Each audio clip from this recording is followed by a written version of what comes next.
D'abord, dire bonsoir à tout le monde et j'ai le plaisir de vous retrouver ce soir pour ce nouveau webinaire lors duquel nous avons la chance de recevoir un invité dont le parcours est impressionnant.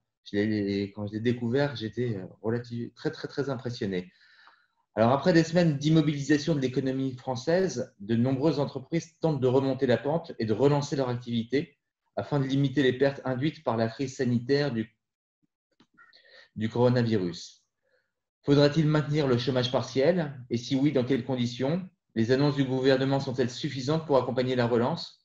Serait-ce peut-être l'occasion d'intégrer plus de flexibilité dans un marché du travail français dépassé? Les patrons ont tous un avis là-dessus et ça tombe bien puisque nous allons recevoir ce soir un de leurs représentants, Fabrice Le Sachet, vice-président du MEDEF. Monsieur Le Sachet, merci encore d'être parmi nous ce soir. Merci de votre invitation. Pour revenir juste sur votre parcours, je vais me permettre de vous présenter parce que j'ai parlé de votre parcours tout à l'heure impressionnant et je vais me permettre de le lire. Vous êtes diplômé en 2006 d'un master en droit international de l'Université de Panthéon-Assas et d'un master in comparative laws de l'Université de San Diego en 2007. Vous fondez en 2008 Ecosur Afrique, une société de courtage spécialisée dans la finance carbone en Afrique subsaharienne, qui est rapidement devenue leader dans le domaine, puis qui a lancé en 2013 sa filiale de capital investissement. En 2015, vous continuez à croire en le continent africain puisque vous fondez Aera, qui accompagne des porteurs de projets bas carbone en Afrique afin de certifier leur réduction d'émissions CO2 et de valoriser financièrement leur impact positif sur le climat. En tant que jeune chef d'entreprise, vous rejoignez le MEDEF en 2017 en tant qu'administrateur avant de devenir en juillet 2018 vice-président de l'organisation patronale. Alors, lors de l'échange qui va suivre dans quelques minutes, nous aurons l'occasion de discuter avec vous de la relance économique, de vos visions, de l'entrepreneuriat et notamment de la place des startups dans l'économie française, des perspectives de l'Afrique ou encore des opportunités à venir pour l'économie décarbonée. Alors, je vous donne sans plus tarder la parole, Monsieur Fabrice Le Sachet, et je vous remercie encore à nouveau chaleureusement d'avoir accepté notre invitation. Merci beaucoup. Bonsoir à tous et merci pour vos mots d'introduction très sympathiques. Quand on entend son parcours dit par quelqu'un d'autre, c'est toujours plus impressionnant que quand on le fait soi-même, mais c'est assez agréable de se remémorer ces bons moments. Non, quelques mots, peut-être vous dire comment nous, au sein du MEDEF, MEDEF, c'est le premier mouvement d'entreprise de France. Ça rassemble 173 000 entreprises, 80 fédérations professionnelles, 122 territoires, départements, régions comprises. Donc, on a une position, j'allais dire, de connecteur et aussi une espèce de position de tour de contrôle qui nous permet de collecter beaucoup d'informations. Et donc, je pense que c'est peut-être intéressant de partager avec vous comment on a vécu cette crise, comment on l'a traversée, qu'est-ce qu'on en a pensé, qu'est-ce qu'on en pense, parce qu'on n'en est pas tout à fait sorti, ça n'a échappé à personne. Et puis après, peut-être qu'on ait un échange pour confronter les points de vue, pour prolonger la discussion. Alors, cette crise, je pense que ça ne va pas vous étonner. Elle nous a surpris. Elle a été extrêmement brutale et violente. Quand je dis brutale et violente, c'est qu'il y a eu un avant-après discours du président de la République. On a constaté très directement, le lendemain de ce discours, vraiment une chute de l'activité drastique et puis une problématique avec des salariés qui ne se rendaient plus sur leur lieu de travail, donc avec un certain nombre peut-être de complexités logistiques, administratives, avec des instructions qui étaient peut-être complexes à comprendre parce que la situation sanitaire l'exigeait. Et loin de moi l'idée d'émettre, et ce n'est pas du tout notre rôle, le moindre jugement sur des décisions qui ont pu être prises. Nous, au MEDEF, on n'est pas des médecins. Donc, nous, notre position, c'est de suivre strictement les recommandations qui sont édictées par les autorités de santé. Par contre, factuellement, on a vu qu'il y a eu cet arrêt très brutal qui s'est matérialisé concrètement par des chiffres dans tous les secteurs quasiment, à l'exception de certaines activités qui ont été épargnées, l'agroalimentaire, peut-être les télécoms, certains métiers, la grande distribution, la banque, l'assurance, ça a quand même plutôt tenu, les industries de santé, ça a plutôt tenu. Par contre, tout le reste, ça a été l'eau et l'énergie aussi, ça a plutôt bien tenu. Par contre, tout le reste a été durement impacté. La construction, alors là, ça a été une bérésina puisqu'on est quasiment descendu à rien du tout, presque à 0%. L'industrie très, très, très durement frappée. La métallurgie, l'aéronautique, l'automobile ont été, en ce qui concerne l'automobile et l'aéronautique, à moins 90%. La métallurgie a été à 40% de taux d'activité pendant 2-3 semaines. Donc, on était très loin. Alors, je ne vous parle évidemment pas de toutes les activités qui ont été interdites, de l'événementiel, du transport de personnes, du secteur du tourisme. On a été en plein et on est toujours dans un certain marasme. Donc, ça a été à l'échelle globale macro, à peu près, l'INSEE dit on a perdu 30% d'activité. Nous, les chiffres qu'on a consolidés, ça peut aller jusqu'à 40, voire 50% au plus fort de la crise. C'est évidemment inédit, du jamais vu en un siècle, avec des conséquences dont on ne perçoit pas encore totalement l'impact, parce que ça va prendre du temps pour démêler tout ça. Alors nous, ce qu'on a fait, c'est qu'on a dû agir vite pour mettre un garrot sur cette hémorragie. Parce que lorsque vous avez en quelques semaines 20% de dette en plus, lorsque vous avez 10 points de destruction de richesse, alors c'est des estimations, après elles sont peut-être corrigées ou revues. Lorsque vous avez 11% annoncé de déficit public, c'est des trucs totalement incroyables. On nous l'aurait dit il y a 4-5 mois, on n'aurait pas pu évidemment l'imaginer et même le croire. Et donc, il a fallu s'adapter très rapidement. Donc, ce qu'on a fait, c'est qu'on a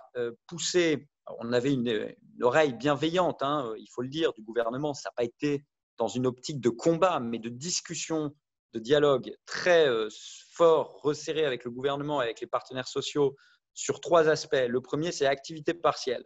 Parce qu'un des principaux postes de coût pour un grand nombre d'entreprises, c'est les charges de personnel. Et lorsqu'il n'y a pas d'activité, lorsqu'il n'y a pas de carnet de commandes, lorsque les chaînes d'approvisionnement sont rompues, lorsqu'il n'y a pas d'activité parce qu'un site est fermé, on ne peut pas supporter ces charges de personnel. Donc, l'activité partielle qui a été quand même très étendue, simplifiée, même s'il y a eu beaucoup de bugs au démarrage de ce système, tout simplement parce que l'administration elle a dû aussi s'adapter assez rapidement. Ce système, il a quand même été utilisé. Les chiffres qui ont circulé, 12 millions, sont très largement surévalués. Pourquoi ? Parce que c'est le nombre de salariés qui ont été inscrits par les entreprises, mais ensuite, d'une certaine façon, par précaution. Mais ensuite, elles n'ont pas toutes activé réellement cette activité partielle. Les chiffres qu'on a aujourd'hui, c'est plutôt 6,6 millions équivalents temps plein. Donc, ça veut dire que c'est moitié moins, finalement, et que le budget qui avait été alloué pour l'activité partielle d'un peu plus de 31 milliards, je crois que c'était 24 ou 31 milliards, peu importe, et pas du tout consommé. Donc ça, c'est l'activité partielle. En attendant, nous, ce qu'on a souhaité faire, c'est qu'il y ait 100% de remboursement pour les entreprises, que les salariés gardent un salaire élevé, donc 100% au niveau SMIC et 84% jusqu'à 5 fois le SMIC. Donc ça couvre un nombre important de salaires. Pourquoi ? Parce que pour nous, c'était essentiel de ne pas devoir arbitrer avec des licenciements secs, parce que conserver le lien avec les salariés est extrêmement important. La plupart des entreprises ont investi massivement dans la formation.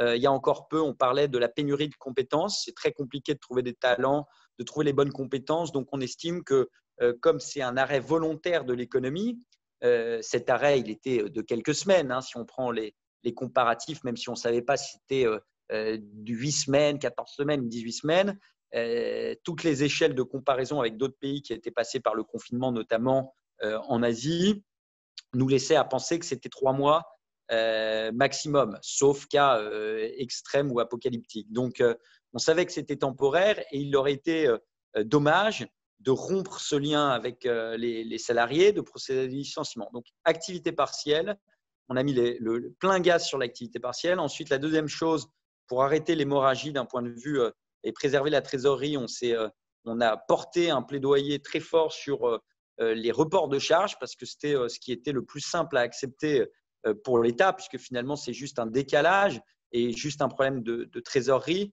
mais finalement, pas forcément, in fine, en valeur absolue, un souci pour le budget, puisque ça va être repayé, si les entreprises sont là pour le repayer, bien évidemment.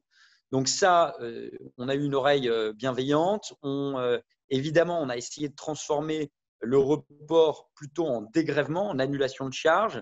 L'État n'a pas souhaité aller dans cette voie-là de façon massive pour ne pas créer d'effet d'aubaine. Et donc, finalement, on a eu des reports assez automatisés et des études au cas par cas de l'administration pour des dégrèvements hors secteur, évidemment, interdit administrativement, qui sont traités d'une façon un peu différente, avec des critères au cas par cas qui sont sur plus de 70% de perte du chiffre d'affaires, etc., etc.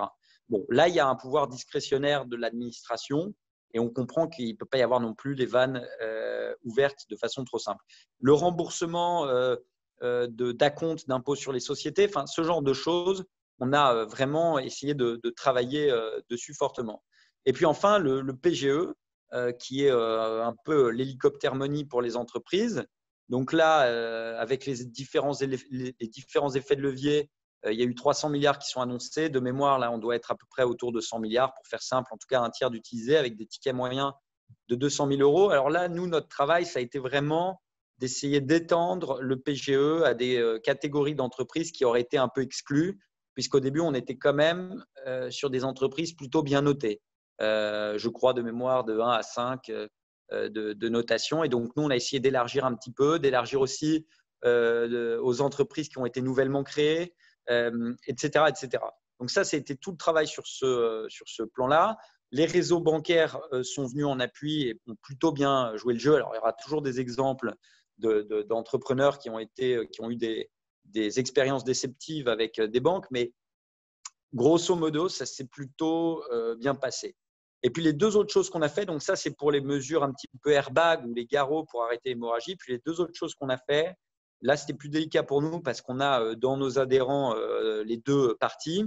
On a essayé de faire des réunions de médiation et de réunir ensemble les assureurs et les restaurateurs, les commerçants, enfin, la fédération de l'UMI, un certain nombre d'autres catégories professionnelles. On a aussi on a réuni les bailleurs et les commerçants, les locataires, pour essayer d'harmoniser les positions et qu'il y a eu des frictions, évidemment, qui ont été étalées sur la place publique. Mais je pense que par rapport à ce qu'on a vu en réunion, il y a eu quand même des choses qui ont été désamorcées. On ne pouvait pas aller beaucoup plus loin parce qu'encore une fois, ces catégories socio-professionnelles sont toutes adhérentes et donc on ne peut pas prendre position pour un adhérent par rapport à un autre. Et ça, c'est aussi la réalité, pour vous faire toucher du doigt, de l'action du MEDEF, c'est que l'action collective, c'est du consensus et que le consensus, il paraît être de l'extérieur très souvent mou et il est moqué. Et je trouve que c'est une erreur monumentale parce qu'en fait, ce consensus, il est peut-être, déjà, il n'est pas mou, il est peut-être d'un demi-degré à chaque fois, ce qui semble pas vite par rapport à un chef d'entreprise. Moi, j'en suis un, ça va très vite dans mon entreprise. C'est vrai que j'ai l'impression qu'il y a un décalage de vitesse. Mais ce demi-degré, c'est très puissant parce que ce demi-degré, il embarque tout le monde. Donc, ce qui compte, c'est de savoir si on met le demi-degré dans la bonne trajectoire et la bonne direction. Donc, une fois qu'on a pallié à l'urgence, évidemment, on s'est tout de suite projeté dans la relance parce qu'on sait que, et d'ailleurs, c'est le cas, la phase de reprise, même si on a des signaux microéconomiques qui sont plutôt sympas en ce moment, il y a néanmoins toujours 10% d'activité à peu près économique en moins. On est revenu à un taux d'activité de 90%, donc les gens se disent c'est génial 90%. Mais ils oublient que ces 10%-là, ou même peut-être à terme ces 5% d'activité qui manquent, c'est énorme. 5% d'activité, c'est des centaines de milliers d'emplois qui peuvent être supprimés. Donc, il y a un vrai risque dans cette phase de reprise, c'est que, les mécanismes de soutien s'arrêtent trop tôt. Et c'est pour ça qu'on a été très, très vigilant sur l'activité partielle. Et c'est pour ça que le président Geoffroy Roux de Bézieux a tout fait pour que le mécanisme, il y a déjà eu une dégressivité au 1er juin avec un reste à charge plus fort pour les entreprises, ça soit gelé jusqu'à fin septembre. Donc, c'est le cas. Normalement, il n'y aura plus de rabotage alors qu'ils pensaient remettre un coup de rabot début juillet. Donc, il n'y a pas de rabotage sur le mécanisme a priori d'activité partielle jusqu'à début octobre. Ça, c'est une très bonne chose parce que si on retire le tapis des mesures trop tôt, on tue les boîtes. Parce que la phase de reprise, encore une fois, les carnets de commandes, ils peuvent être chaotiques. Ce n'est pas vrai pour tout le monde, mais dans certains cas et dans beaucoup de cas, c'est la réalité malheureusement. Et donc, on sait que cette reprise va être progressive. On sait qu'il va falloir vivre avec ce virus. On sait qu'il va falloir avoir une économie sous Covid. On sait que les mesures et les gestes barrières et les mesures sanitaires coûtent entre 10 et 15%. Et dans certains secteurs, notamment les chantiers, c'est encore pire, coûtent de l'argent aux entreprises. On sait qu'un transporteur qui doit condamner un siège sur deux, il n'a pas de modèle économique viable, etc., etc., etc. Donc, c'est vraiment cette vision holistique qu'on essaye de prendre en charge. Donc, nous, à partir du moment où le professeur Delfrécy, le président du conseil scientifique, a dit qu'il fallait que les gens vivent normalement, que voilà, on pouvait reprendre une vie plus normale, on a dit que ce qui est valable pour les personnes physiques doit l'être pour les entreprises. Et on n'est pas des gens, on n'est pas des irresponsables. Donc, ce qu'on dit, c'est qu'il faut aujourd'hui être réversible et réactif. Il faut avoir des organisations qui arrivent très rapidement, lorsque la situation sanitaire s'améliore, à récupérer des conditions normales d'exercice de leur activité. Et à l'inverse, s'il y avait une problématique ciblée géographiquement quelque part, il faut être capable de très vite de remettre ces barrières en place. Et réactif, pourquoi réactif? Parce qu'il faut avoir des organisations de travail qui s'adaptent. Certains diraient flexibles ou souples. Bon, moi, je dis réactif. Pourquoi? Parce que derrière le terme de flexibilité, il y a chez ceux qui ne partagent pas nos visions, une consonante idéologique. C'est tout de suite le débat des 35 heures, etc. Et d'ailleurs, quand le président du MEDEF a dit qu'il faudra sûrement, après la crise, travailler un peu plus, on a vu qu'on a été aspiré dans une polémique totalement infondée parce que ce n'est pas ça du tout qu'il a dit. Il n'a pas dit on va faire les 35 heures à l'envers. Ça n'a aucun sens. Comme disait Ernest-Antoine Seillière, tout le monde ne chose pas du 35. Donc, ça n'a pas de sens. On ne peut pas faire un truc plaqué pour tout le monde. Donc, nous, ce qu'on dit, c'est qu'il va y avoir des boîtes qui ont un carnet de commandes moindre. Et dans l'industrie, dans certains secteurs, c'est le cas, l'aéronautique par exemple. Et eux, ils vont être en sous-capacité pendant longtemps. C'est pour ça qu'il faut des systèmes d'activité partielle de longue durée. Et c'est le système qui est mis en place depuis le 1er juillet. Par contre, dans d'autres secteurs, il va y avoir des effets de rattrapage avec plus de commandes. Et donc, eux, il faut pouvoir, dans le cadre d'accords d'entreprise, qu'ils puissent, le cas échéant, réussir à travailler un peu plus, à réorganiser leur entreprise, à réorganiser les relations au travail. Parce que s'il y a un coup de collier à le mettre, eh ben, il faut le mettre. Voilà, il ne faut pas mentir. Mais ça doit se passer dans le dialogue social, entreprise par entreprise, parce que personne n'a la même réalité, la taille, le secteur, le territoire, etc. etc. Donc, ça, c'était le message, on va dire, de crise. Ensuite, on est passé à la relance. Et là, on a fait un premier plan de relance avec une centaine de propositions dont toutes ne sont pas au même niveau de maturité. C'était une sorte de boîte à outils pour le gouvernement. Et dans cette boîte à outils, il y avait une logique qui était le court terme et le long terme. Et sur le court terme, on a séparé un petit peu, on a distingué les choses. On a tout d'abord dit qu'il fallait un soutien à la consommation, mais on a parlé de soutien ciblé. Et c'est très important de dire ciblé. Pourquoi? Parce que si on soutient la consommation mais qu'il n'y a pas de confiance, il y a de l'épargne. Si on soutient la consommation et qu'il y a de la confiance et qu'il y a de la consommation indiscriminée, on a de l'importation, puisqu'on importe 2/3 de nos biens manufacturés. Donc nous, l'idée, ce n'est pas de soutenir la consommation pour qu'il y ait plus d'épargne. C'est bien qu'il y ait de l'épargne, mais il n'en faut pas non plus trop, puisque là, ce qu'on veut, c'est que l'économie reparte. Et en même temps, on ne veut pas qu'il y ait trop d'importation. Donc, il faut le cibler sur des produits qui sont générés, qui sont engendrés par le tissu productif en France. Il faut donc des choses en circuit court. Donc, c'est pour ça qu'on a proposé des éco-chèques extrêmement ciblés pour faire en sorte que ça reparte dans l'économie française, dans le circuit de l'économie française. C'est pour ça qu'on a soutenu les primes de conversion parce qu'elles bénéficient principalement à Renault, à des constructeurs, notamment français. Il y a un certain nombre de mesures qu'on a proposées qui est, et c'est aussi la vision d'avoir de la solidarité avec la génération Covid, enfin les jeunes qui rentrent sur le marché du travail, qui est la possibilité d'exonérer des dons intrafamiliaux de façon plafonnée pour faire circuler l'argent. Il faut que l'argent circule. Et on sait que les jeunes ont plus tendance à consommer. Donc, il y a des mesures de soutien à la consommation, des chèques vacances, etc. Je ne vais pas dans le détail, vous pouvez retrouver tout ça sur Internet. Il y a des mesures de soutien à la consommation, en tout cas de trésorerie, aux entreprises avec des remboursements anticipés qu'on a demandé du crédit impôt recherche, du CICE, enfin un certain nombre de mécanismes de report des déficits. Bon, ça aussi, ce sont des mesures techniques, mais qu'on a poussées pour qu'il y ait un flux d'impact sur la trésorerie des entreprises, en plus de tout ce que j'ai évoqué avant sur les mesures d'urgence. Dans le cadre de ces mesures de soutien aux entreprises sur leur trésorerie et dans le cadre du plan de relance, on a aussi tout un aspect de propositions pour transformer les PGE en quasi-fonds propres. Donc ça, on travaille beaucoup avec France Invest, avec l'industrie financière pour réussir à créer des obligations convertibles, tout un ensemble d'outils qui ressemblent à des quasi-fonds propres et qui permettent à l'entreprise d'étaler sur à peu près, je sais pas, une dizaine d'années ces montants qu'elles ont perçus, parce qu'on sait très bien que les remboursements, ils vont être compliqués. Quand il n'y a pas eu de chiffre d'affaires, il n'y a rien qui remplace le chiffre d'affaires, la marge, etc. Donc là, on travaille dans une optique très régionale, très décentralisée, pour que ces fonds soient un peu en effet ruissellement sur l'ensemble du territoire et avec des gestionnaires qui connaissent bien les écosystèmes locaux d'entreprise. Parce que notamment, le problème va se poser pour les TPE, PME, même certaines ETI. Et donc ça, il faut vraiment bien les connaître et donc être ancré dans le tissu territorial. Ensuite, ça, c'est pour le soutien, on va dire, très direct, immédiat. Ensuite, il y a tout un axe sur l'emploi des jeunes, parce qu'on a quand même 700 000 jeunes qui vont rentrer sur le marché du travail. Et s'ils n'ont pas ni de stage, ni de boulot à la rentrée, enfin surtout de boulot à la rentrée, on est face à une bombe sociale énorme.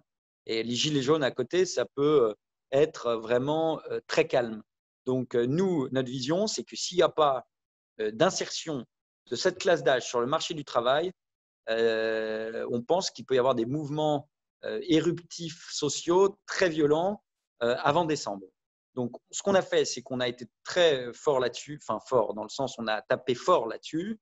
On a demandé qu'il y ait une subvention exceptionnelle pour tous les contrats d'apprentissage et d'alternance, 10 000 euros. Le gouvernement l'a repris puisqu'il a fait son système à 5 000 et 8 000 euros. C'est à peu près ce qu'on a proposé, avec un peu moins d'argent, mais c'est à peu près la philosophie entre les CAP, je crois, Bac plus 3 ou 5. Bon, bref, peu importe. En tout cas, cette philosophie a été reprise. Et puis, là aussi, on a une deuxième percée, c'est qu'on a proposé qu'il y ait des exonérations de charges sur les CDI, pour les premiers CDI signés par des jeunes. Et donc là, le gouvernement hésite entre une prime unique et une exonération de charges plus pérenne.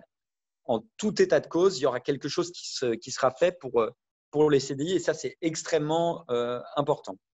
Donc ça, c'est pour les mesures un peu de relance immédiate et c'était quelques exemples.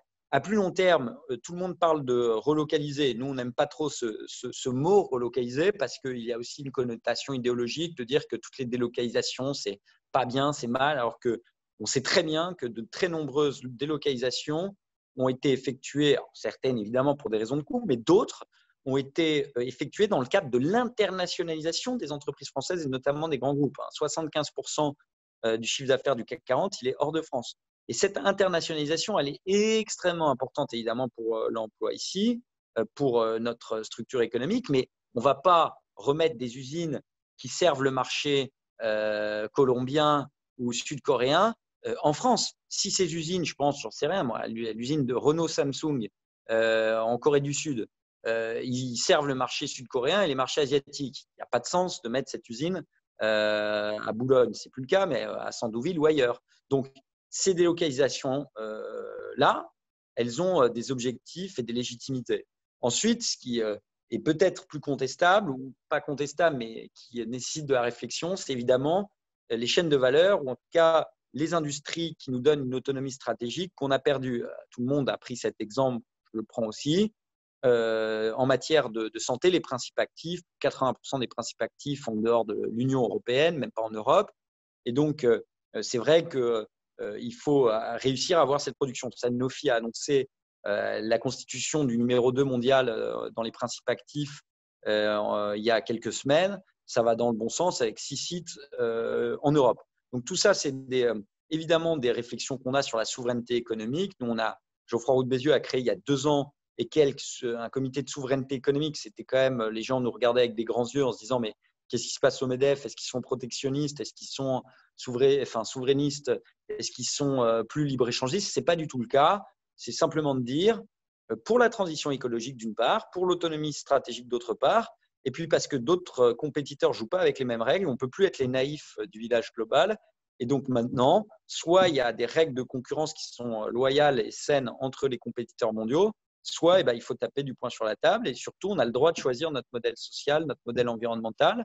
Et il faut rééquilibrer plutôt la concurrence avec des gens qui ne respectent pas les choix qu'on fait et ce qu'on impose à nos propres entreprises. Puis surtout, qui bénéficient peut-être d'États, qui font du dumping, qui sont en situation de monopole chez eux, etc. etc. Bon, en gros, je parle de certains groupes, ça peut être Amazon, ça peut être CRRC dans les trains en Chine, parce qu'il y a eu l'histoire avec Alstom.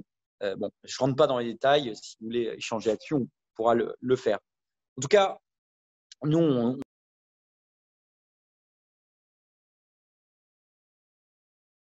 soutient la taxe carbone aux frontières de l'Union européenne parce que c'est dans la perspective que j'indiquais juste avant et aussi parce qu'on ne peut pas imaginer faire cette transition écologique qui est aussi appelée de ses voeux par nos concitoyens et puis par un certain nombre d'individus, de personnes dans la société, même par tout le monde. On est tous conscients qu'elle est importante, cette transition écologique, mais si on veut passer de l'incantation à l'action, il faut avoir un vrai signal prix du carbone sans déstabiliser nos entreprises par rapport à une compétition qui ne serait pas soumise à la même fiscalité écologique. C'est pour ça que cette taxe carbone aux frontières, elle est fondamentale. Et ce signal prix du carbone, il est aussi fondamental parce que les industriels, ils doivent pouvoir se projeter ou les entreprises sur plusieurs années avec de la visibilité pour faire leurs investissements sans se dire que s'ils le font, à côté d'eux, que leur donneur d'ordre, il va juste se tourner vers des compétiteurs qui sont situés hors de l'Union européenne et qui vont arrêter de travailler avec eux. Donc, il faut le faire concomitamment. Voilà un petit peu sur les sujets de plus long terme. Et puis après, il y a beaucoup de choses qu'on a mentionnées. Et je ne vais pas faire toute la liste ici. Donc voilà, Garot pour arrêter l'hémorragie, plan de relance au niveau européen. Donc nous, ce qu'on a fait, on n'a évidemment pas de prise sur les gouvernements européens. Par contre, on a de la prise et de la bande passante avec nos homologues étrangers. Donc on a fait un gros travail de lobby auprès du patronat allemand, du patronat italien, donc de la BDI, de la Confindustria, pour avoir des positions communes. Et ce n'était pas gagné sur la transition écologique. Donc c'est nous qui avons poussé ce truc-là. Et le lobby qu'on a fait quelques jours avant les annonces du président Macron et de la chancelière Merkel sont pas tout à fait. Je ne dis pas c'est le MEDEF qui a obtenu tout ça, c'est pas du tout mon propos, mais il y a eu des inflexions qui ont été prises et nous on a la certitude, on le sait de source sûre, que ce dialogue avec nos homologues patronaux allemands a servi aussi à ça. Et je sais que les sujets européens sont très abstraits, mais au final, les hélicoptères money et tous les plans de relance qui vont être faits, ils vont être en partie abondés par ces financements-là. Donc, ces pluies de milliards d'euros, ils vont être très, très, très concrets. Et donc, nous, on regarde vraiment beaucoup ce qui se passe à l'échelle de l'Union européenne.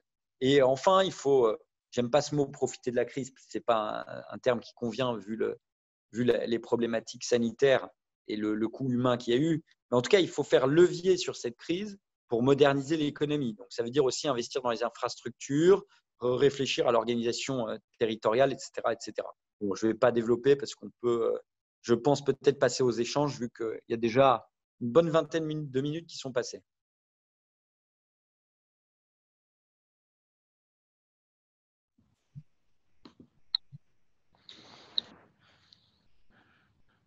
Moi, j'avais juste une première question avant de laisser la parole à d'autres. À quel moment le chômage partiel est-il un inconvénient dans le redémarrage de l'activité économique des entreprises? En fait, l'activité, il n'y a pas que l'activité partielle, hein. Il y a aussi les arrêts de travail. Parce qu'il y a un certain nombre de salariés qui sont en arrêt de travail. Moi, je ne crois pas que ce soit le fait que les salariés conservent un pouvoir d'achat, parce que déjà, tous les systèmes de primes, etc., ne sont pas forcément inclus. Donc, il y a quand même une toute petite dégradation de ce qui est perçu. 84%, ce n'est pas 100%. Pour beaucoup de gens, c'est une différence. 16%, c'est les 2 pleins de caddie de la fin du mois, etc. Donc, il y a quand même pas mal de gens qui basculent dans le rouge avec l'activité partielle. Peut-être qu'ils ne le sentent pas sur les 2-3 premières semaines, mais ils le sentent assez rapidement. Moi, je crois que le principal frein au retour sur les lieux de travail, c'est la peur. Il y a eu beaucoup de peur. Il y a eu beaucoup de chefs d'entreprise qui nous ont dit mais ce n'est pas une question d'argent. On pourrait octroyer des primes. Si les gens sont terrorisés, on ne va pas leur mettre un pistolet derrière la tempe pour venir. Si les gens ne sont pas, et puis les médecins font des arrêts de travail à la chaîne parce qu'eux, ils veulent protéger le corps médical, le personnel soignant, parce que bon, ils ont une autre vision des choses. Ils ne sont pas dans l'univers aussi peut-être économique, donc ils ne se rendent pas forcément aussi compte d'autres problématiques qu'il peut y avoir. Et donc, ils font ces arrêts de travail. Donc, de toute façon, un salarié qui n'a pas envie de venir travailler parce qu'il a peur, il ne viendra pas travailler. Ça, c'est clair, net et précis. Donc, le principal frein à la présence des salariés sur site, c'est surtout des consignes claires, des protocoles de sécurité lorsqu'il y en a besoin, et puis une reprise de confiance. D'ailleurs, c'est comme ça qu'on a intitulé le plan de relance, parce qu'il y a vraiment besoin de reprendre confiance. Et il y a toujours des salariés qui sont un peu traumatisés par l'épisode et qui ont peur. Il y en a, enfin, on a beaucoup de témoignages dans ce sens-là. Donc, je pense que c'est vraiment ça plus la variable que l'activité partielle. Et puis, l'activité partielle, les chiffres démontrent que les chefs d'entreprise n'en ont pas abusé parce que, encore une fois, le ministère du Travail communiquait sur 12,6 millions. On est à 6,6 en équivalent temps plein. Là, on va avoir les chiffres prochainement. Ça se trouve, en juillet, ça retombera à 1 ou 2 millions. Et donc, on voit bien que ça a été utilisé avec parcimonie. Je sais bien qu'il y a dans les nouvelles récentes des sondages tendancieux qui laissent à croire qu'il y a eu beaucoup d'abus, etc. Bien que la méthodologie de ces enquêtes, et je ne vais pas rentrer dans les détails, sont extrêmement discutables parce qu'en fait, c'est déjà des boîtes qui sont, par le data mining, enfin par l'exploitation des données, visées comme étant potentiellement des entreprises où il y aurait eu des abus. Donc, c'est pour ça que le ratio, une fois qu'ils font les enquêtes, est très élevé parce que c'est déjà en fait des boîtes, entre guillemets, qu'ils ont classées dans celles qui font des abus. Bon, mais c'est vraiment pas, à mon avis, le principal frein aujourd'hui. Et puis, il y a plein de secteurs qui ont juste absolument besoin de cette activité partielle, sinon ils sont morts. Non, alors je critiquais, je n'étais pas dans la notion de l'abus parce que des tricheurs, il y en a toujours. Mais si on bâtit une politique sur l'existence de tricheurs, on construit pas grand-chose. Donc ça, c'était pas mon sujet. Mon sujet était plutôt de savoir, est-ce qu'aujourd'hui, le chef d'entreprise, à quel moment le chef d'entreprise, non pas l'employé, va trouver son point d'inflexion entre ne pas faire venir et continuer le chômage partiel ou aller chercher du business pour pouvoir. Et est-ce qu'il n'y a pas à un moment donné un risque que certains se disent bah, j'attends un peu plus longtemps parce que j'ai cette couverture de chômage partiel pendant plus longtemps avant d'aller rechercher du nouveau business? Maintenant, l'arbitrage, il est assez simple. Il y a le système d'activité partielle de longue durée qui a été mis en place et qui est effectif depuis le 1er juillet, qui peut aller jusqu'à 40%, je crois, de mémoire de temps de travail en moins, avec un reste à charge assez faible de mémoire pour l'entreprise et une très forte prise en charge de l'État et qui se fait par des accords d'entreprise. Donc, s'il y a vraiment une très faible visibilité sur les carnets de commandes, je pense que les entreprises basculeront plutôt dans les activités partielles de longue durée. Pour celles qui sont plus sensibles à la conjoncture ou qui ont eu déjà un rebond, les chiffres démontrent qu'ils arrêtent l'activité partielle concrètement. Sinon, les chiffres ne baisseraient pas. Donc, mais ça vous qu'ils ne font pas les demandes parce qu'ils ont inscrit des personnes pour une durée et puis à un moment donné, les gens retravaillent, ils sont payés par l'entreprise normalement. Donc, il n'y a pas de remboursement après qui est sollicité. Le point de bascule, il est trop délicat de vous le donner de façon macro. Déjà, moi, dans mon entreprise, il n'y a pas eu d'activité partielle parce qu'on a fort heureusement pas eu d'impact économique majeur et donc tout le monde a travaillé. Je pense que les réponses, elles sont très diverses. Elles dépendent vraiment de la visibilité sur le carnet de commandes, de la réalité du marché, du secteur et donc il n'y a pas forcément de réponse unique. Non, mais moi, mon inquiétude, c'est juste de savoir est-ce que la dynamique sera est-ce que la perfusion va pas empêcher la reprise de la dynamique, c'est tout. Il faut impérativement que l'envie et que la motivation et que tout le monde aille chercher cette reprise économique. Donc, c'est dans ce sens-là où je posais ma question. Mais je pense que le fait que le reste à charge a été accru pour les entreprises fait que les entreprises, elles ont de moins en moins intérêt à avoir de l'activité partielle. Et même si c'est par contre un sujet et une aide extrêmement intelligente et extrêmement importante pour la majeure partie des entreprises françaises. Donc, je ne la critique absolument pas. C'était juste de savoir à quel moment ça bouge, c'est tout. Est-ce qu'on a des questions? Et est-ce que je crois qu'il y a un système pour lever la main, donc n'hésitez pas. Et dans les conversés, je vois qu'il y a peut-être…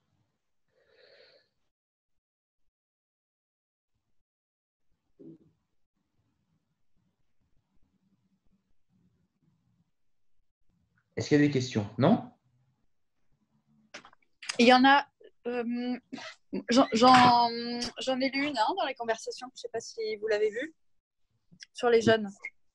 Je partage vos inquiétudes concernant l'emploi des jeunes qui, déjà avant la présente crise, était un problème majeur. Je crains que les mesures proposées, annoncées, soient insuffisantes. Ne faut-il pas être plus audacieux pour lever les freins à l'embauche, faire que la décision de donner les premiers jobs soit facile? Ouais, pas ambitieux. L'aide, elle est massive pour les apprentis. C'est quand même c'est solide. C'est solide, 5 et 8 000 euros là, de primes, c'est vraiment solide. Et là, le plan sur lequel ils travaillent, puisqu'évidemment, ça ne vous a pas échappé qu'il y a un remaniement. Et donc, il va y avoir un nouveau Premier ministre, soit que celui actuel soit reconduit, mais il y aura un nouveau gouvernement. Et du coup, il y aura forcément derrière une… Vous avez des informations? Personne n'en a. Elles sont que derrière. Et donc, il y aura un discours de politique générale et donc il y a un certain nombre d'annonces aussi qui se réservent pour la semaine prochaine parce qu'ils doivent avoir un stock d'annonces. En tout cas, ce que je peux dire à date, c'est qu'ils travaillent très fortement sur soit une prime pour la signature d'un premier CDI, soit une exonération de charges puissante. En fait, ils le diront jamais comme ça, mais c'est peut-être la création d'une sorte de SMIC jeune, quoi. Sauf que, en fait, c'est retirer des charges patronales. Et c'est une sorte de SMIC jeune, même s'il n'y a pas beaucoup de charges sur la partie SMIC. Donc, ils vont retirer pas les charges patronales parce qu'il n'y a plus, je crois, quasiment de cotisations, mais ils vont retrancher la partie des cotisations peut-être salariées, voilà, de ce que j'ai compris. Donc, du coup, ça va faire aussi un pouvoir d'achat en plus pour les jeunes et puis en même temps moins de charges pour les entreprises. J'avais cru comprendre que ça n'augmenterait pas le pouvoir d'achat, enfin que ça n'augmenterait pas le net du jeune. Oui, alors il y a 2-3 systèmes sur lesquels ils travaillent. Ce n'est pas totalement arbitré parce qu'ils ne veulent pas non plus qu'on refaire le CPE ou je ne sais plus quel était le système à l'époque et que c'est des matières inflammables. Donc, sur tout ce qui concerne les jeunes, l'encapsulage va être très important. Mais en tout cas, la philosophie, c'est quoi? C'est qu'il va y avoir des aides sur les CDI, sur les signatures de CDI des jeunes, faire en sorte qu'une entreprise elle ait un vrai intérêt à faire signer un jeune et qu'il y ait un vrai gain pour une boîte de le faire.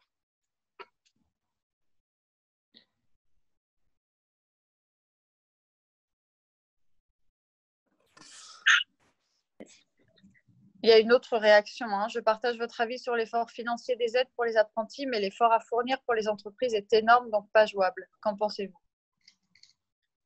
L'effort pour les entreprises, parce que dans quel sens? Ou est-ce que ça peut être précisé ou prendre la parole? Ce sera plus simple peut-être.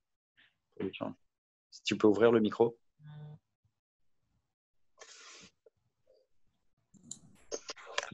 Qui a posé la question parce que c'est… C'était… Vous m'entendez? Vous m'entendez? Oui. C'est Maria Labrard qui a posé la question. Bonjour. Non, je posais cette question parce qu'en effet, je trouve que les aides, c'est sûr, sont très attractives, mais l'effort qu'on demande aux entreprises, je ne sais plus, j'ai plus de chiffres en tête, mais c'est avoir 5% des effectifs en alternance dès 2021. Et waouh, quand on regarde ça, avec la vraie volonté de promouvoir l'alternance chez Heming, c'est quel effort on est capable de fournir avec une réponse où il faut aussi aller chercher de l'embauche pour répondre à nos besoins d'activité. Donc, je m'interrogeais par rapport à ça, en fait. Je ne suis pas un spécialiste de tout, hein, mais je crois qu'il y a il y a un seuil. Je crois que c'est même un seuil à 250 salariés pour les 5% que vous mentionnez. Oui, je parlais pour Heming, par exemple, chez nous. Ah, d'accord, pour Heming, excusez-moi. Non, parce que pour toutes les TPE… De manière générale, l'effort à fournir pour les entreprises versus une activité Oui, économique. mais encore une fois, enfin, pour les TPE, PME, donc de moins de 250 salariés, il n'y a pas cette obligation d'atteindre des 5%. Donc, il y a un effet de seuil. Et donc, au-delà de 250 salariés, en fait, je crois que c'est déjà une obligation, ces 5%. Et donc, ce qu'ils veulent, c'est faire en sorte que les entreprises y parviennent le plus vite possible. Et c'est vrai que oui, on demande une contrepartie aux entreprises. On ne voulait pas ce seuil, hein, évidemment, mais on n'écrit pas toutes les lois et les décrets. Donc, mais par contre, pour les TPE, PME, franchement, c'est assez puissant quand même. Hein. D'accord. Merci. C'est vrai que c'est un effort et que ceux qui sont loin de l'objectif, ça paraît même un mur un peu haut, effectivement. Je suis d'accord avec vous. Je vois qu'on a une question de Pierre sur la réforme des retraites. Quel est l'avenir, selon le MEDEF, de la réforme des retraites? Alors, pour nous, l'avenir, il était au cimetière. Donc, la réforme, elle était morte et enterrée. Apparemment, le président de la République est en train d'essayer de la remettre sur les rails dans une version revampée. Donc, on ne voit pas trop dans quelle direction. Nous, ce qu'on dit, c'est que le problème des retraites, il est toujours devant nous. Ça, c'est clair. Il y a toujours un problème de démographie, il y a toujours un problème de pyramide des âges, il y a toujours un problème de financement à horizon 2025 et au-delà. Et donc, quelle que soit la réforme, il y aura nécessairement une mesure d'âge. Ce n'est pas un truc idéologique, c'est simplement la pyramide des âges, le fait qu'on vit en bonne santé grâce aux efforts et notamment de la sécurité sociale, de progrès de la médecine. On vit 27 ans. Ceux qui partent à la retraite, en moyenne, ils vivent 27 ans. C'est énorme. En Corée du Sud, c'est beaucoup moins parce que l'âge de départ à la retraite est bien plus loin. Et autour de nous, dans la plupart des pays, l'âge de départ légal à la retraite est plus élevé. Donc, il y a un moment donné où il y a une réalité démographique qu'il faudra prendre en compte. Après, cette idée de régime universel, il ne vient pas du tout de nous. Hein. C'est une proposition qui était dans le programme du président de la République et c'est une idée de la CFDT, ce régime universel. Pour nous, c'est une erreur. Il faut avoir… En fait, il y a quoi? Il y a 42, 43, peu importe, régimes, mais il y en a 3 qui font 95% des situations. Donc déjà, concentrons-nous sur ces 3-là. On peut très bien imaginer d'avoir un régime du privé, un régime pour la fonction publique et un régime des indépendants. Aujourd'hui, les caisses de retraite complémentaires des régimes privés Agirc-Arrco, il y a des excédents parce qu'il y a eu du travail qui a été effectué.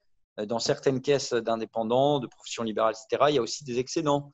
Là où le bas blesse, c'est évidemment les régimes fonctionnaires qui ont des subventions de l'État pour être équilibrés, évidemment, et qui sont très, très, très, très, très importantes. Et puis, il y a les fameux régimes spéciaux que tout le monde connaît.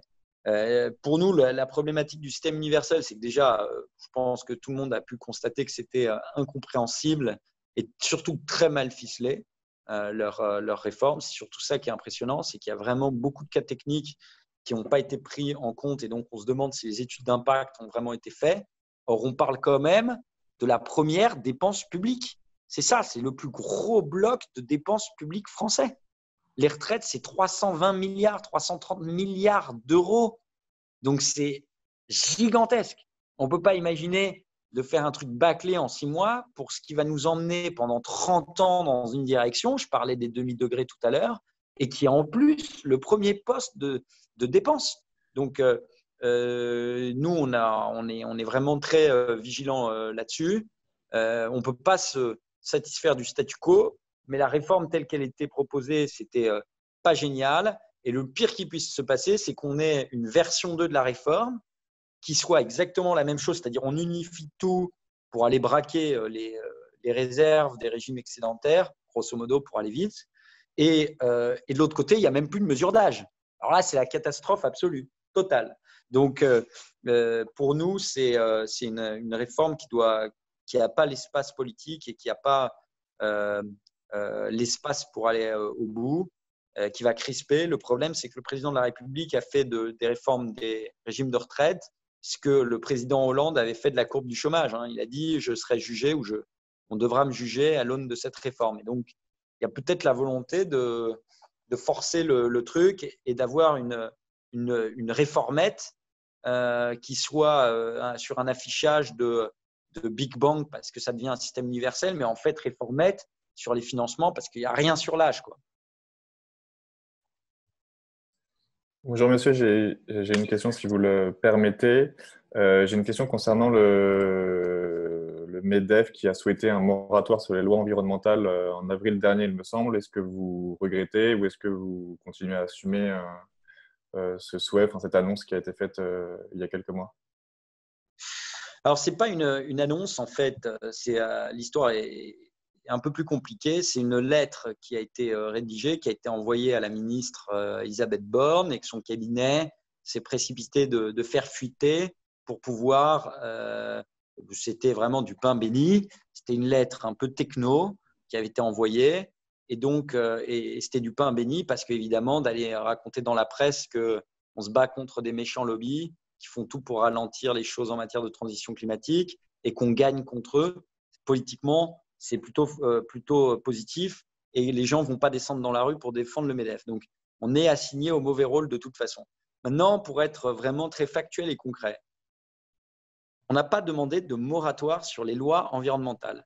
Les lois, elles ont déjà été votées quand on a écrit cette lettre. Donc, ce n'est pas un moratoire sur les lois. C'est sur les décrets d'application.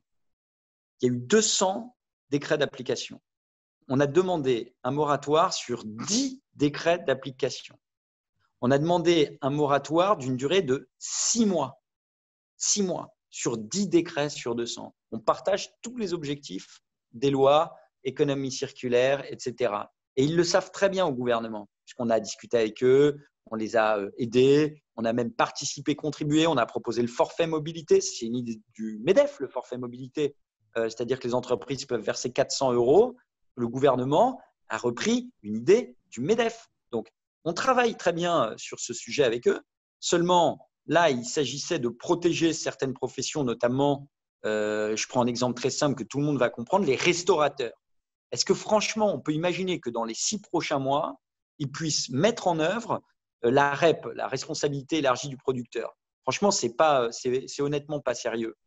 Par ailleurs, il y a un certain nombre de concertations qui devaient avoir lieu, qui n'ont pas eu lieu du fait du Covid, et on estime que la transition écologique est trop importante pour que ce soit un truc, encore une fois, bâclé. Et donc, ces professions, elles ont le droit d'avoir une vraie concertation. Ce n'est quand même pas des petites mesures, c'est des mesures transformationnelles pour leur activité au quotidien.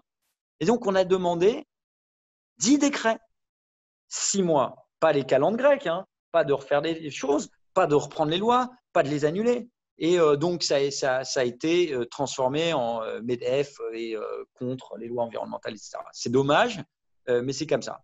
Sur la transition écologique, on est non seulement totalement allant, on pense que c'est évidemment une possibilité d'avoir des offres distinctives pour nos entreprises à forte valeur ajoutée qui permettent de créer de l'emploi en France, d'élever les compétences. La plupart de nos groupes ont totalement intégré ça. Je veux dire, aujourd'hui, que vous preniez Veolia ou Suez, l'économie circulaire, c'est leur cœur d'activité.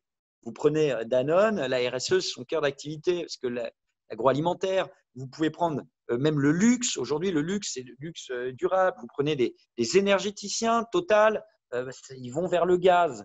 Engie, c'est les solutions bas carbone. Donc, on n'est pas déconnecté, on est nous-mêmes dans nos entreprises, on le fait. Moi, j'ai ma propre entreprise et dans le secteur de la transition écologique et dans la finance verte. Donc, tous ces trucs-là, on les connaît. Maintenant, il y a encore une fois les incantations et puis il y a l'action.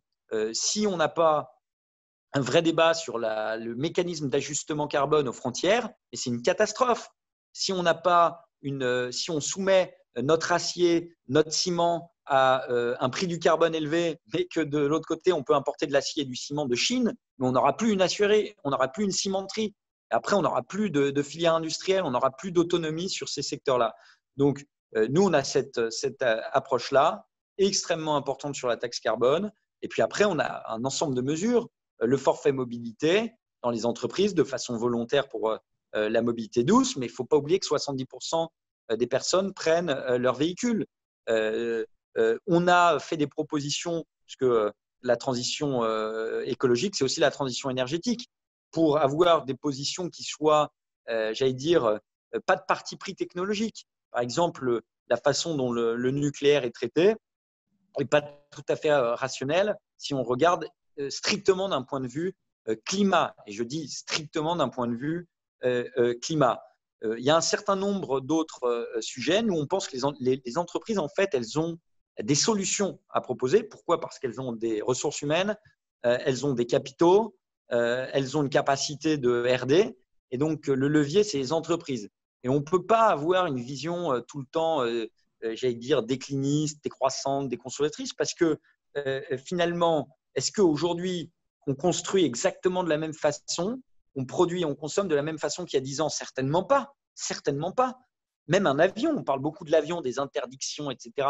Mais un A320, aujourd'hui, Néo d'Airbus, ce n'est pas du tout les mêmes consommations et les motorisations que les Airbus d'il y a 10 ans. C'est d'ailleurs pour ça que beaucoup de compagnies aériennes ont fait l'acquisition de ces nouvelles générations d'avions. Est-ce que dans 10 ou 15 ans, on aura des avions à hydrogène ? J'en sais rien, moi, mais est-ce qu'on ne peut pas aussi parier sur cet aspect ? Je ne dis pas de tout mettre, je ne dis pas qu'il faut mettre un va-tout sur l'innovation et la recherche et avoir que l'idéologie de ça, mais on ne peut pas être dans l'autre excès non plus inverse. En Allemagne, il y a déjà des avions électriques. C'est des petits avions de 8-9 personnes.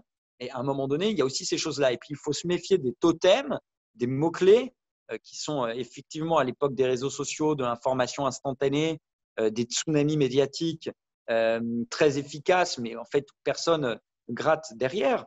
Mais tout le monde parle des véhicules électriques et nous, on est tout à fait pour, c'est très bien les véhicules électriques, mais ça dépend quand même comment on produit l'électricité, ça dépend quand même d'où viennent les batteries, ça dépend quand même comment on extrait les minerais. Donc, le bilan écologique, le bilan carbone de toute la filière, il doit être réfléchi. Et puis, il faut aussi avoir une souveraineté sur ces choses-là. On ne peut pas continuer à importer des batteries électriques que de Corée du Sud et de Chine pour la véhicule électrique et le véhicule connecté. On signe des accords avec Google. Donc, on fait quoi ? On fait que l'habitacle, la partie qui a la plus faible valeur ajoutée. Donc, c'est vraiment cette transition écologique avec une réflexion aussi d'autonomie stratégique, mais de pragmatisme.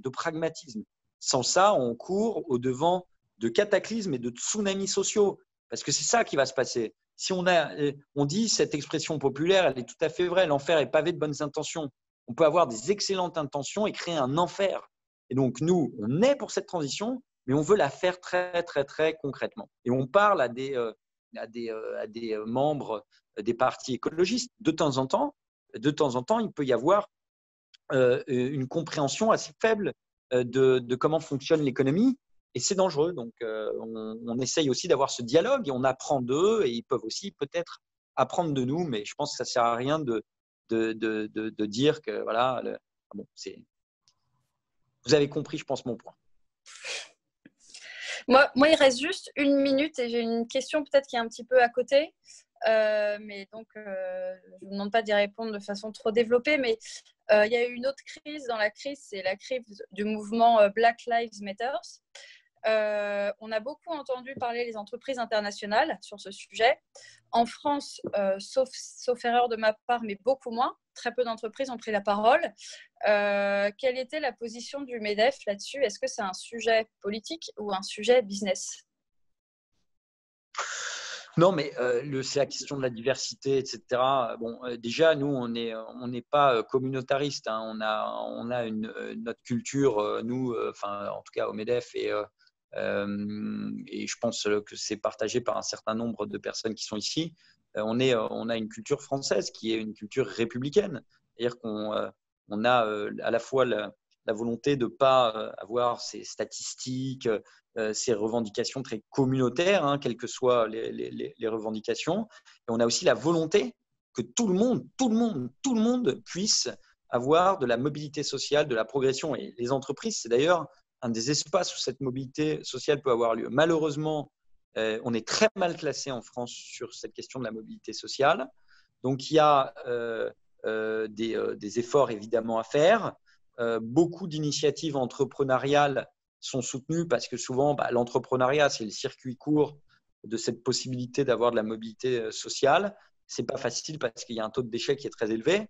Mais il y a des initiatives, je pense très concrètement au Déterminé, qui est une association absolument extraordinaire qui forme des jeunes à l'entrepreneuriat, qui forme aussi des jeunes à des métiers, notamment de l'hôtellerie et à d'autres métiers, et qui cartonne parce que c'est une association qui a été créée par des jeunes qui viennent de ces quartiers. Et nous, on les a accueillis au MEDEF. Vous savez, ces talents dans les quartiers sont des libéraux. Sont vraiment des libéraux, sont ceux qui se battent contre les monopoles, qui se battent contre les rentes de situation, et ceux qui ont plutôt des situations un peu acquises, qui mettent ces barrières-là. Donc, en fait, l'audience, le public cible de l'entrepreneuriat, etc., dans les banlieues, il y a vraiment ça. Ça paraîtrait incongru à beaucoup de personnes de le dire comme ça, mais il y a un public du MEDEF qui est en banlieue, qui sont ces jeunes qui veulent réussir absolument et qui veulent s'en sortir. Et donc, il faut les accompagner, on le fait. Il y a plein de choses qu'on est en train de mettre en place. Il y a des accélérateurs. Là, à midi, j'annonçais un réseau d'accélérateurs qu'on fait en banlieue parisienne avec le groupe Action Logement. Vous savez que les partenaires sociaux gèrent 1 million de logements dans ce pays via le groupe Action Logement. Donc, le MEDEF, la CPME et les syndicats, on gère 1 million de logements. Et donc là, on a décidé en banlieue parisienne de pouvoir utiliser des locaux vacants, de les reconvertir en tiers-lieux pour en faire des espaces de production partagés entre ces entrepreneurs qui n'ont pas les moyens d'acquérir des machines pour produire, par exemple, de faire des lieux, évidemment, de travail partagé, de coworking, des lieux de formation à l'entrepreneuriat ou à des métiers, et puis aussi des lieux de télétravail, parce qu'on ne peut pas forcément travailler très bien de chez soi. Et donc, c'est bien d'avoir des lieux où on peut se mettre au calme, proche de son domicile, pour pouvoir travailler avec de la qualité et puis un réseau aussi, et de voir des gens et d'avoir du lien social.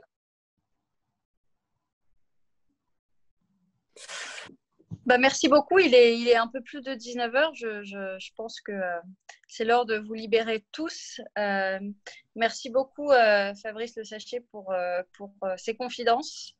Et merci à chacun pour vos questions et d'avoir participé à ce Zoom. Hervé, je te laisse peut-être le mot de la fin. Mais... Je vais faire un mot de la fin extrêmement rapide, juste en disant merci beaucoup à Fabrice qui a fait une très belle intervention et en espérant vous revoir rapidement parmi nous. Merci beaucoup. Merci. Bonne soirée à tous. Au revoir. Au revoir. Au revoir. Bonne soirée.